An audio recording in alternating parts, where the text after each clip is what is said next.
May nabasa ako isang parable. Ito, kwento ni Leo Tolstoy na pinamagatan Penitent Sinner.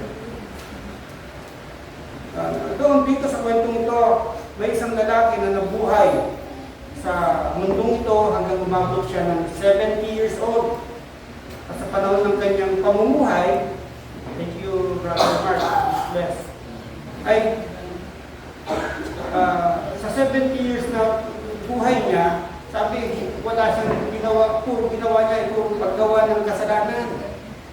Hanggang tumanda na siya at ito'y nagkasakit, pero hindi pa rin siya nagsisisi. Pero umabot dun sa punto na yung kanyang buhay ay malapit nang mamatay. Kaya ang ginawa niya, sabi, nanalangin siya at umiyak siya at nagsisi. Sabi niya sa panalangin niya, Lord, Panginoon, patawarin mo po ako kagaya nung pagpapatawad mo doon sa lalaki doon sa krus ng Kalbaryo. At nang in short, sabihin natin, ito'y namatay. At nung siya namatay, siyempre yung kaluluwa, sabi, naglakbay doon, patungo sa langit. At nung nasa langit na siya, sabi, kumatok siya. Nung kumatok siya, may narinig siyang isang tinig sa pintuan ng langit. At sabi ng tinig, ano ang nagawa mo noong nabubuhay ka? Sabi ng tinig binilang ko ang lahat ng kasalanan mo at wala kang ginawang maganda. In short, ito yung nag-a-accuse sa kanya. Sabi niya, nung nabuhay ka sa sanlibutan, wala kang ginawang maganda Binilang ko lahat, wala kang nagawang maganda. At muli, narinig niyang isang tinig doon sa likod ng pintuan. At nagsasabi, ang mga makasalanan ay hindi makakapasok sa kaharian ng Diyos. Kaya sabi ng lalaki, Panginoon, naririnig ko yung tinig mo, ngunit hindi ko nakikita yung mukha mo. At hindi ko alam kung ano ang pangalan mo. Sabi ng tinig, ako si Apostol Pedro. Kaya sabi ng lalaking makasalanan, Apostol Pedro, kahabagan mo po ako at sana, sabi niya, alalahanin mo ang kahinaan ng sangkatauhan at ang habag ng Diyos. Sabi niya, remember me, St. Paul. Dapat tignan mo yung kahinaan ng tao at yung biyaya ng Diyos. Sabi ng lalaki ito, hindi ba tagasunod ka ni Kristo? Hindi mo ba narinig yung kanyang katuruan at nakita yung kanyang halimbawa sa buhay? Sabi ng lalaki kay Pedro, Pedro, sana alalahanin mo na noong si Jesus ay nababagabag at naghihirap yung kanyang kalooban doon sa Gethsemane. Sabi niya 3 beses siyang naghintay sa inyo at sinabi niya, pwede ba gumising kayo at makipagpuyat kayo sa akin? Pero anong ginawa mo? Sabi niya kay Apostol Pablo, hindi ba natulog kayo dahil kayo antok na antok? Sabi niya kay Pedro, Apostol Pedro, naalala mo ba yung pangako mo sa ating Panginoong Jesus? Na kahit kailan, ang sabi mo, hindi mo siya iiwan. Kahit kasama ka hanggang mamatay siya. Naalala mo ba nung tinakwil mo ang ating Panginoong Jesus sa harapan ni Caiphas? Sabi niya, ako din. Sabi ng masalang lalaki ito, ako din, tinatuwa ko, tinakwil ko ang Panginoong Jesus. Pagkatapos ngayon, sasabihin mo, hindi mo ako papapasukin. In short, sinasabi niya kay Pedro, ikaw nagkasala ka din Tinakwil mo si Jesus, tinalikuran mo, 3 beses nag-deny ka Ako, sabi niya, tinatanggap ko, ako din, makasalanan. Pero bakit yan sinasabi mo? Hindi mo ako papapasukin. Tumahimik, sabi, yung tinig sa likod ng pintuan. Doon sa paradiso, doon sa heaven. At hindi nagtagal, pumatok uli yung makasalanang lalaki sa pintuan para tanggapin siya doon sa kaharian ng Diyos. At may tinig uli na sabi, narinig niya sa likuran ng pintuan at nagsasabi, sino itong kumakatok sa pintuan ng langit at anong nagawa mong mabuti nung nabubuhay ka? Ganon din ang tanong niya. Sino kang kumakatok nang nabubuhay ka? Anong ginawa mong mabuti sa buhay mo? Ina-accuse ulit siya. Kanya, sabi nung nag-accuse, umalis ka dahil yung mga makasalanan ay hindi maaaring makipamuhay sa amin dito sa langit. Kanya sabi nung lalaki naman, Panginoon, sabi niya, naririnig ko yung tinig mo, ngunit hindi ko nakikita ang mukha mo. Hindi ko rin alam ang pangalan mo. Sabi nung tinig, ako si Haring David. In short, itong lalaki ito, hindi siya umalis. Hindi siya nawalan ng pag-asa. Bagkus, kumatok uli siya doon sa pintuan sa langit. At ang sabi ng lalaking ito, Haring David, kaawaan mo po ako, kahabagan mo po ako. Sabi niya, Haring David, alalahanin mo ang kahinaan ng sangkatauhan at yung habag ng Diyos. Kung ano sinabi nung una, ganun din sinabi nito. Kaya sabi ng lalaki, Haring David, sabi niya, tandaan mo, ikaw ay inibig ng Diyos. Itinaas ka sa mata ng mga tao. Lahat ay ibinigay sa iyo. Kapamahalaan, kalwalhatian, kapangyarihan, kayamanan. Binigyan ka ng maraming asawa, binigyan ka ng maraming anak. Subalit, sabi niya, nang makita mo sa bubungan ng yung asawa ng isang mahirap na tao, sabi, anong ginawa mo? Naakit ka ng kasalanan. Kinuha mo yung asawa ni Uriah at pinapatay mo si Uriah doon sa mga Ammonita. Kaya sabi ng lalaking makasalanan, Haring David, alalahanin mo, sabi niya. Di ba pagkatapos mong ginawa yun, sabi niya, nagsisi ka at sinabi mo, tinatanggap mo ang iyong pagkakamali at ang iyong pagkakasala. In short, sinasabi niya, ikaw Pedro, nagkasala ka eh. Ito nga ginawa mo eh. Sasabihin mo, hindi ako pwedeng pumasok. Ikaw Haring David, ito ginawa mo, pero ngayon sasabihin mo, hindi ako pwedeng pumasok. Sabi niya, binigay nga sa'yo lahat eh. Kapangyarihan, kalwalhatian, kayamanan, lahat binigay sa'yo. Pero nung nakita mo, sabi niya, ang ginawa mo, tinanggap mo, nagsisi ka sa pagkakamali mo at pagkakasala mo. Sabi ng makasalanang lalaki, ganun din ako. Nagkasala din ako. In short, kung anong ginawa ni Pedro, anong ginawa ni Haring David, ginawa rin ng makasalanan ito. At sabi, at yung tinig sa likod ng pintuan ay tumahimik. Makalipas ang ilang sandali, yung makasalanang lalaki, nag-umpisa ulit kumatok sa pintuan. Nagmamakaawa, sabi, tanggapin niyo ako rito sa kaharian ng Diyos. At sa ikatlong beses, may tinig uli na narinig sa likod ng pintuan. At ang sabi, sino itong kumakatok sa pintuan ng langit? At ano ang nagawa mo nung nabubuhay ka? Pare-pareho sinasabi nila. Sabi nung nag-aakyos sa lalaki, umalis ka dahil makasalanan ka, hindi ka maaaring makapamuhay sa amin. Sinasabi ni Pedro, ni David, sinasabi nito ngayon, sabi ng lalaki ng makasalanan, Lord, naririnig ko yung tinig mo. Ngunit hindi kita nakikita, hindi ko nakikita yung mukha mo. At hindi ko alam yung pangalan mo. At sumagot uli yung lalaki. At sabi niya, ako si John the Beloved. Naggalak yung makasalanan. At ang sabi, ngayon hindi mo na ako, hindi ka na makakatanggi na papasukin mo ako. Bakit? Dahil sabi ng lalaki, alam mo ang kahinaan ng tao. Dahil siya, John the Beloved, alam ko na papapasukin mo rin ako dahil ikaw nagmamahal ng lubos. Sabi ng lalaki ito, hindi ba ikaw, John the Beloved, yung sumulat na ang Diyos ay pag-ibig? Hindi ba ikaw din ang nagsabi, mga kapatid, mag-ibigan kayo sa isa't isa? Kanya paano magagawang kamuhan ako ngayon at itaboy palayo, maliban kung tatanggihan mo ang iyong mga salita? Ano nangyari? Nagbukas yung tarangkaan ng paraiso at niyakap si John.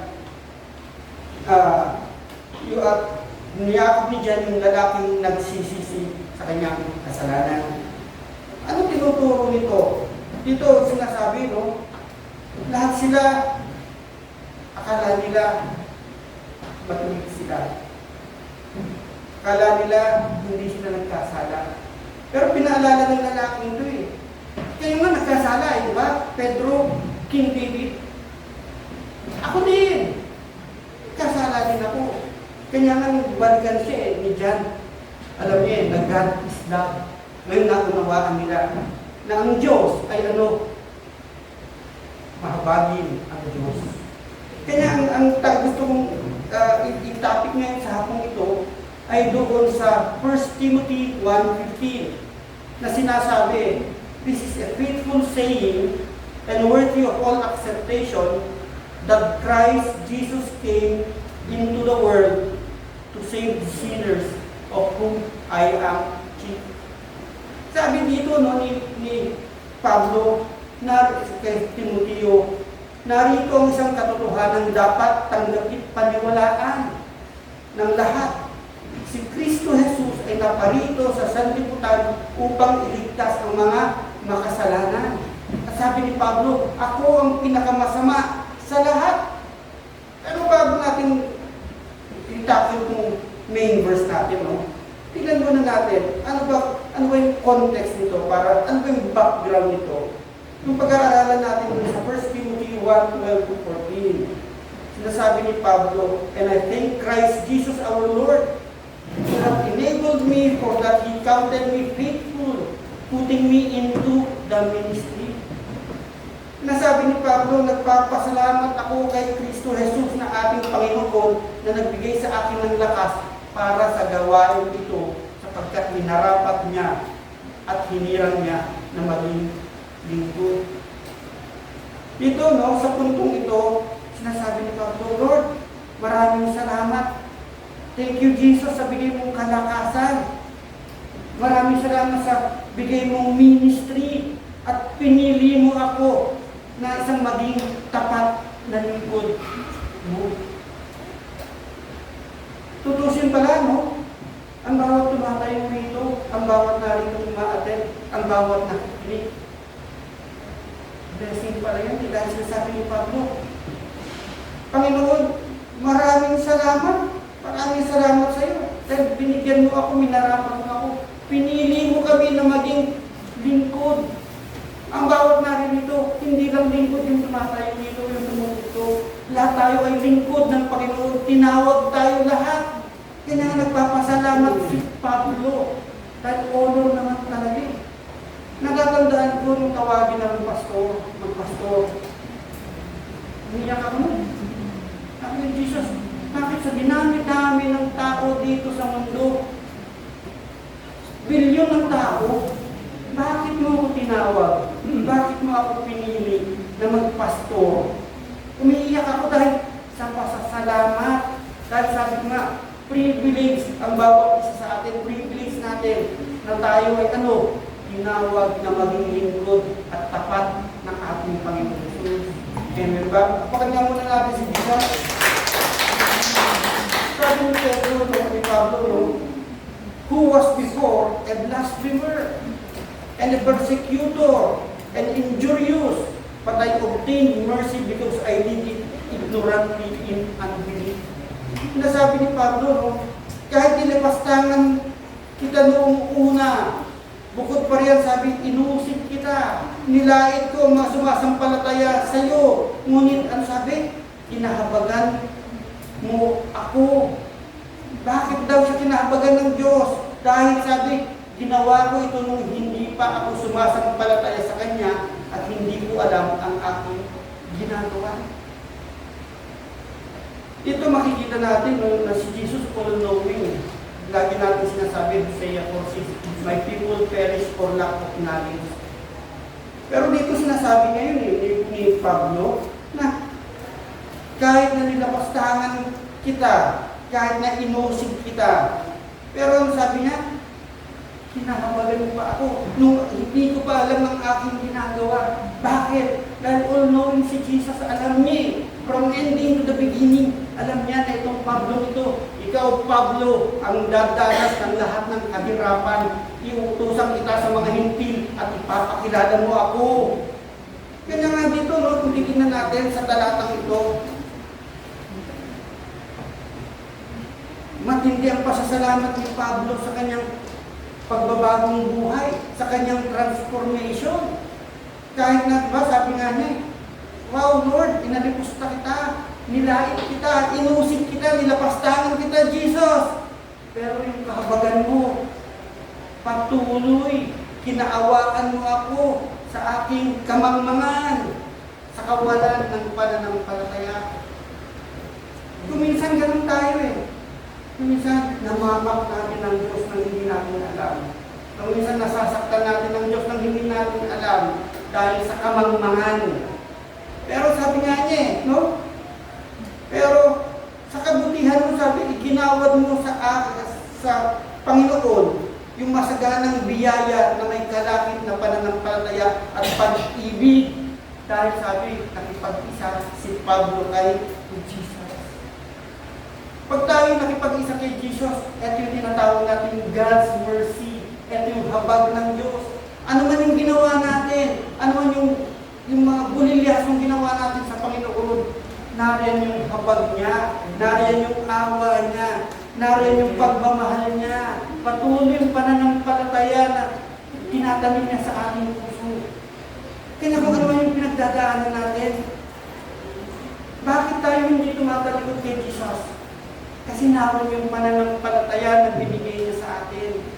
Alam niya, bawat isa sa inyo, kilala ko niya. Alam ko, bawat isa sa inyo magtatalaga ng buhay. Kaya sabi ni Pablo, wow, thank you Lord. Thank you Jesus ay iginawad mo sa akin. Doon sa binigay mong grace na sabi, exceeding abundant with faith and love which is in Christ. Ibig sabihin, bagamat siya mapaminsala dahil yung injurious, ibig sabihin mapaminsala, nakakagawa ng masama. Sabi, kahit na ginawa kita ng masama, sabi, naroon pa rin yung masaganang biyaya mo sa akin, Panginoong Jesus. Sinasabi niya, at yung naranasan kong habag ni Jesus sa aking buhay. Tanong niyo sa buhay niyo, ipapawag sa atin, nararanasan natin yung habag, God's mercy. Alam natin kulang tayo pero yung God's mercy nariyan palagi. Hindi natin matatalikuran yun. Kanya nga, minsan, nag-uumakaw yung puso natin, kahit minsan nagmo tayo. Hirap na hirap tayo, pananampalataya, lahat ng aspeto ng buhay. Pero kung pumasok yung biyaya ng Panginoon, naroon yung conviction, naaalala mo ba yung pagmamahal ko sa iyo? Yun Kaya nga sabi dun sa Ephesians 2:4, sabi, subalit napakasagana ang habag ng Diyos at napakadakila ang pag-ibig na iniukol niya sa atin. Kita niyo, sinasabi ni Pablo, tayo'y binuhay niya kay Kristo kahit nung tayo'y mga patay pa dahil sa ating pagsuway. Walang makakapagsabi sa atin na hindi natin sinuway si Jesus. Lahat tayo. May pagkakataon, hindi nga natin alam na kung minsan, hindi natin alam dahil sa kamangmangan natin, nasusuway natin ang ating Panginoon Jesus. Kaya sabi dun sa main verse, this is a faithful saying and worthy of all acceptation that Christ Jesus came into the world to save sinners of whom I am chief. Sinasabi ni Pablo kay Timoteo, narito ang isang katotohanan dapat tanggapin at paniwalaan ng lahat na si Kristo Jesus, ano sabi? Na parito sa sanlibutan upang iligtas ang mga kasalanan at ako ang pinakamasama sa lahat. Ang context nito, ang sulat ni Pablo kay Timothy, sinasabi na si Jesus ay naparito sa sanlibutan to save the world or to save the sinners. Sabi na si Kristo ay naparito sa sanlibutan upang iligtas ang bawat isa sa atin. Kaya sinasabi niya, bagamat makasalanan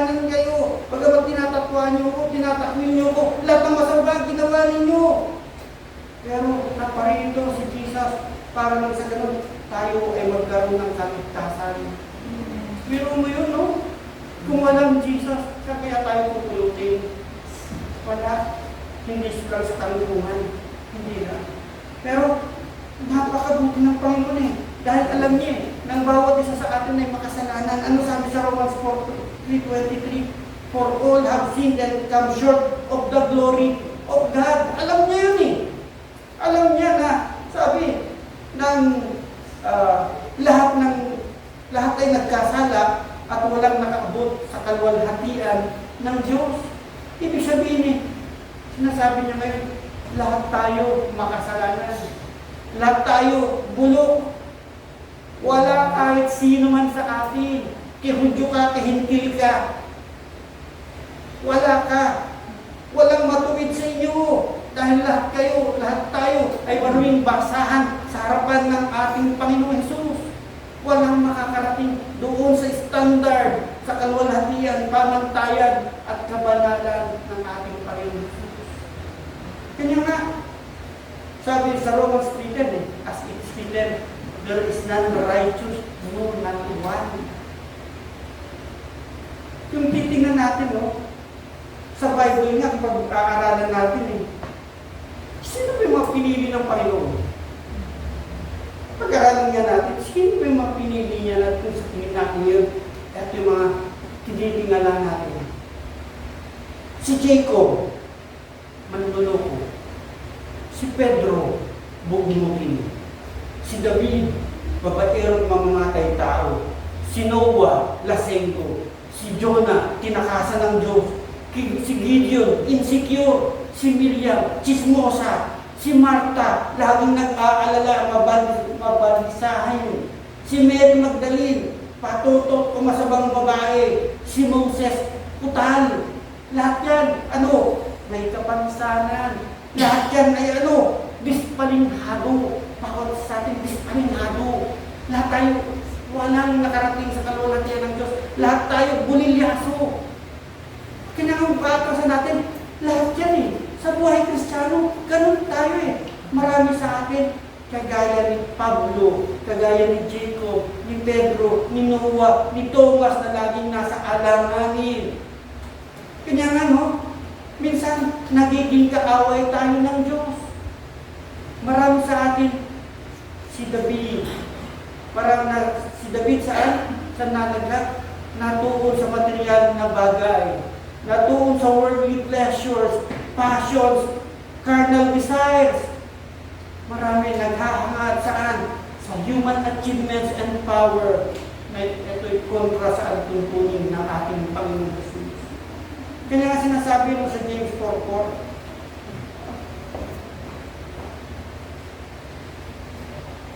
ye adulterers and adulteress, know ye not that the friendship of the world is enemy of God? Diba? Pero, tingnan natin, sinasabi rito na, kayo, mga makasalanan. Pero, ano sinasabi natin? Bagamat tayo ay makasalanan, ano sabi sa Romans 5:8? But God commended His love towards us in that while we were yet sinners, Christ died for us. Meron mo yun? Pinadaman ni Jesus yung kanyang pag-ibig sa atin at namatay para sa atin nung tayo makasalanan. Kaya nga sinasabi ko, yung pagmamahal ni Jesus sa atin na inadvance na niya Inuna niya yung kaligtasan ng bawat isa sa atin. Bago pa tayo lumabas sa sanlibutan ito, ano ginawa niya? Binigay niya yung sarili niya para mapako doon sa krus ng Kalbaryo ng bawat isa sa ating may kasalanan. Pinalimutan ko na. Binigyan kita ng pag-asa. Diba? Ito yung pagmamahal ni Jesus sa atin. Diba? Na bawat isa sa atin, ano sabi? Binibigyan niya ng pagkakataon na makapagsisi at makahingi ng tawad. Napakabuti ni Jesus. Kanya nga, ito yung habag ni Jesus, ito yung God's grace. Ibig sabihin ng kaligtasan ni Jesus ay hindi siya nagbabase saan? Sa ating sariling kagalingan. Hindi niya tinitignan yung kabaitan natin, kabutihan natin. Bagkus, yung kaligtasan ginawa niya sa atin ay biyaya ito. Binibigyan ko ng pagkakataon na magsisisi, pero sabi niya, yung kaligtasan, hindi ako naligtas dahil ako yung pastor, dahil ako mabait, dahil ako mabuti, dahil ako mayaman. Ganun din kayo. Niligtas tayo dahil sa grace of Jesus. Biyaya niya sa atin. Wala tayong gagawin. Tanggapin mo lang ako na yung Panginoon at tanging tagapagligtas. At sabi niya, kumbaga, sabi ng makasalanang lalaki, Lord, patawarin mo naman ako. Isama mo naman ako doon sa paraiso mo, kagaya ng ginawa mo doon sa lalaki, doon sa tipong tapos. Kaya kung titignan natin, ito nga sinasabi natin, na marami sa ating Kristiyano, na mas pinili natin yung pagkaibigan sa sanlibutan kesa sa ating Panginoon Jesus. Kung titignan natin, sino ba si Pablo? Pag-aralan nga natin si Pablo. Si Pablo o si Saul of Tarsus, dati isang Pariseo at mamamayan ng Roma. Siya ang sumulat ng 13 books ng epistles ng New Testament. Siya sinanay doon kay Rabbi Gamaliel regarding sa knowledge ng Hebrews. Siya yung persecutor of the church. Diba? Sabi nga sa Acts 3, sinikap ni Pablo na wasakin ang iglesia. Pinapasok niya ang bawat bahay-bahay, kinakaladkad ang mga sumasampalataya at binibilanggo ang lalaki man o babae. Kaya kung titignan natin, napakawalang yan itong sa una na ito. Hinahanap niya ang bawat believer, kinakaladkad niya. House to house siya, nag-house to house. Ikaw ba ay follower ni Jesus? Ikaw ba ay tagasunod ni Jesus? Pag-uuani ka, kinakaladkad niya. Sabi, siya lapastangan sa Panginoon Doon sa Galatians 1:13 sabi, buong lupit niyang inuusig ang iglesia ng Diyos. Buong lupit. Ibig sabihin matindi at sinikap niya itong wasakin. Bakit niya inuusig ang mga iglesia?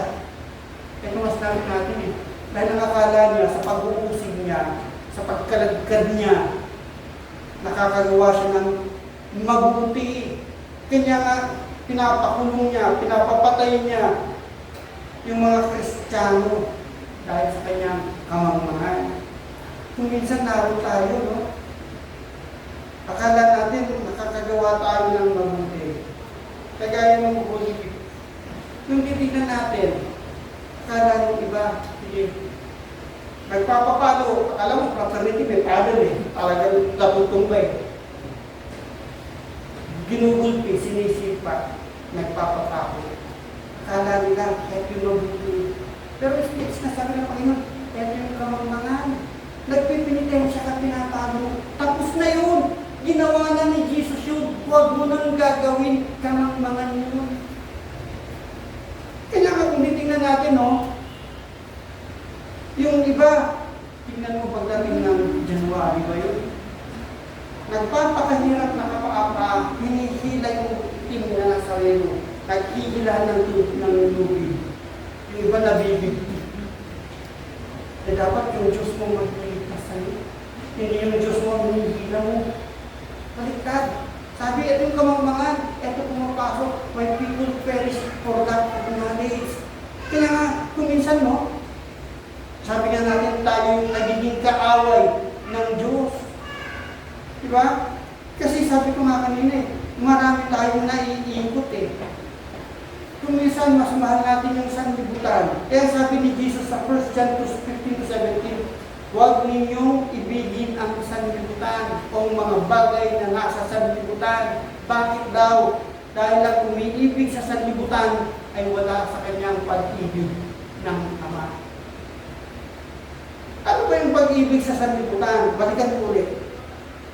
Kasi sinasabi na yung pag-ibig ng sanlibutan, eto karamihan sa atin, dito tayo nakatulong sa mga material na bagay.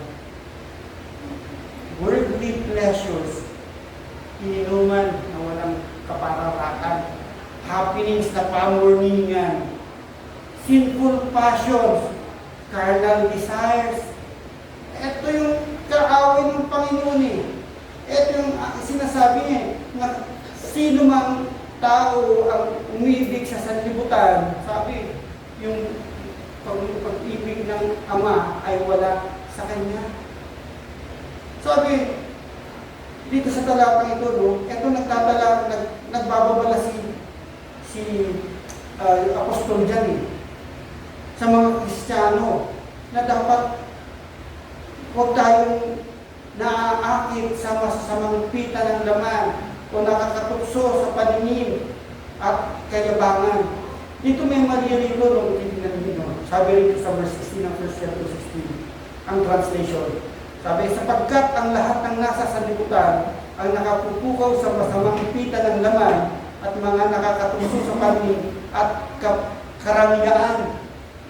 Kung titignan mo yung karangyaan, sa original word niya, lust of the flesh and pride of life, hindi karamihan. Ang sinasabing pride of life dyan, dito mo sinasabi rito para maliwanag tayo. Nakakatukso sa paningin at kayabangan, mapagmataas, makasarili, hipokrito.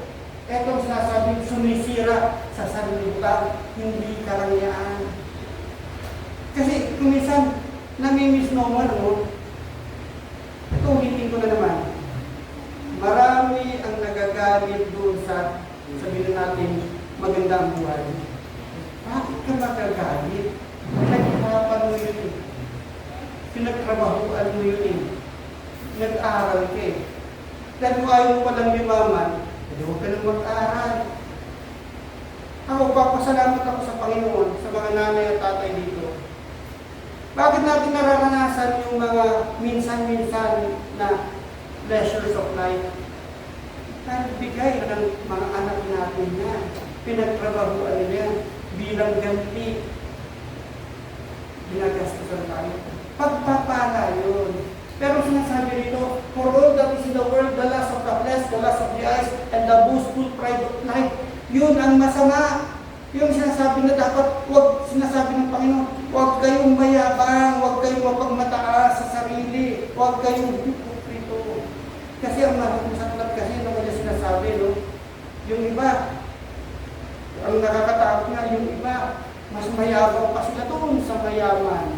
Diba? Kung titignan natin, yung pang trying hard ang nagpapakita ng kayabangan at kahipokrituhan, habang yung mayayaman, makikita mo, down to earth sila. Yun ang tinuturo dito eh. Kanya nga sabi ni John, ito yung sumisira sa buhay spiritual ng tao. Kanya pala, no, tama yung ginagawa natin eh, na dapat patuloy tayong mapagpakumbaba. Patuloy tayong down to earth sa aspeto na ng buhay natin. Kaya ng sabi ng Panginoon, he who is abased shall be exalted, and he who is exalted shall be abased. Pero ano sabi sa verse 16? Howbeit, for this cause, I obtained mercy, sabi ni Pablo, that in me, first Jesus Christ might shew forth all long-suffering for pattern to them which should hereafter believe on Him to life everlasting. Sinasabi nito ni Pablo, ngunit kinahabagan ako ng Diyos upang sa nangyari sa akin ay ipakita ni Kristo Jesus kung gaano siya katiyaga at maging halimbawa ito sa mga mananampalataya sa Kanya at pagkalooban ng buhay na walang hanggan. Sa talatang ito, no, pinapatuto ni Pablo eh. Anong pinapatuto ni Pablo? Yung katiyagaan at kahabagan ng ating Panginoong Jesus sa Kanyang buhay. Sinasabi ni Pablo, wow, mabuti na lang. At yung Jesus ko ay mahabain, maawain. Sabi, pinagtiyagaan niya ako. Sabi niya, binigyan ako ng habag. Bagamat sabi niya, ako yung pinakamasama, ako yung pinakamakasalanan tao. Pero sabi niya, ganun pa man, sabi niya, ginawa ako ni Jesus na halimbawa ng kabutihan. In short, sinasabi ni Pablo, Or sabi ni Jesus, Pablo, napakasama mo, napakawalang hiya mo. Pero ikaw ang gagawin kong halimbawa na bagamat ikaw ay masama, yung habag ko, yung pagtsatsaga ko, hihintayin kita, pagtsatsagaan kita, i-transform kita, para makita nila ng bawat makasalanan, ikaw o sino mang tao, may pag-asang magbago, may pag-asang makarating dun sa buhay na walang hanggan. Amen ba? Palagpan niya mong natin isa. Ibig sabihin, sinasabi rito, na parang sinasabi, kung sino man yung patuloy na lumalapit kay Jesus, ano sabi niya, kailanman ay hindi niya ito itataboy. Patuloy man yung lumalapit kay Jesus, kailanman hindi ito mabibigo.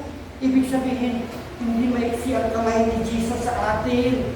Kaya niya tayong abutin. Kaya ni Jesus na ang bawat sino mang nagnanais na makabalik sa Kanya. Sino man ang gustong mabago yung buhay niya. Gaano man kabulong, gaano man kasira ang buhay niya, gaano man ka-persecutor. Pero sabi niya, kung ikaw ay nagnanais at gusto mong magbalik loob, ang sabi ni Jesus, open ang aking mga kamay. Amen. Yun ang tinuturo niya sa atin ngayon. Nang bawat isa sa atin, walang matuwid, na tayo bulok, na tayo ispalinghado. Pero sinasabi niya, kahit bulok ang buhay, kaya kong mag-ulit. Bukas ang aking mga kamay. Magbalik loob ka, humingi ka ng kapatawaran at patatawarin kita. Bago tayo magtapos, ano tinuturo sa atin ni Jesus sa puso? Una, na yung biyaya ni Jesus ay sagana. Kahit tayo ay blasphemer or persecutor. Sagana, abundant. Hindi siya nagsasawa. Kagaya nung kumakatok na lalaki. Panginoon, buksan mo yung kaharian ng langit, papasukin mo naman ako. Hindi ka dapat tumira dito, masama ka. Pero pinamukha niya, kayo din masama, ako masama. Bakit ayaw mo papasukin? Humingi ako ng tawad bago ko namatay. Umiyak ako, tinanggap ko ang Panginoon. Kaya nga, praise Jesus, lagi kong sinasabi. Sa huling yugto ng ating buhay, lagi kong kinakampanya, pangalan ni Jesus. Dahil ang sabi, and you shall call his name Jesus, for he shall save his people from their sin. Jesus lang. And it shall come to pass that whosoever shall call upon the name of the Lord shall be saved. At yung biyaya ni Jesus, at yung saganang binibigay niya sa atin, ano pa tinuturo ng kaligtasan ay sa pamamagitan ng grace or biyaya or kagandahan loob lamang ng ating Panginoon Jesus. Yun ang sinasabi, for by grace through faith you are saved, not of your works, not of yourself, so that no man should boast. Biyaya ito. Binibigay yung regalo. Gusto mo ba ng kaligtasan? Gusto mo ba ng biyaya? May kondisyon. Tatanggapin mo. Hindi mo pwedeng sasabihin na save ka na. For by grace through faith. It is a gift, the gift of God. Nasa sayo kung tatanggapin mo o hindi. Kung tatanggapin mo, buhay na walang hanggan. Kung hindi mo tatanggapin, doon ka sa dagat-dagatan na buhay o sa ispiyano. Pangatlo, ang tinuturo na yung pagbabagong buhay ni Pablo ay isang halimbawa na si Jesus ay matyaga sa ating mga kasalanan kahit ayaw niya na kahit isa sa atin ay mapahamak. Kaya nga tama yung sinabi ni Mr. Arlene kanina, bawat isa sa atin may dinadaan ng bagyo. Meron dumarating na mga waves. Pero huwag natin titignan yung alon. Gawin natin na yung mga trials ng buhay ay maging kalakasan natin para lalo tayong kumapit kay Jesus. Kahit kung wala rin Jesus, sabi mo nga, bottom line, kung wala kang Jesus, mawawasak ka rin naman. Mawawasakin tayo sa tanas ng niya. Pero mas magandang may Jesus ka. Dahil pag may Jesus ka, sabi ni Jesus, sabi niya, greater is He that is in me than he that is in the world. Meron tayong panlaban, may Jesus tayo. Pangapat, na kahit na yung mga lumalaban sa ating Panginoong Jesus ay kaya niyang abutin. At ang pinakahuli, hindi pa huli sa bawat isa sa atin, dahil buhay pa tayo na manumbalik sa ating Panginoong Jesus dahil si Jesus sa iyong Diyos ng pag-ibig. Diba? Palapakan natin si Jesus. Ito yung grace o ito yung habag ni Jesus sa bawat isa sa atin. Kalimutan tayo lahat, tayo na namin.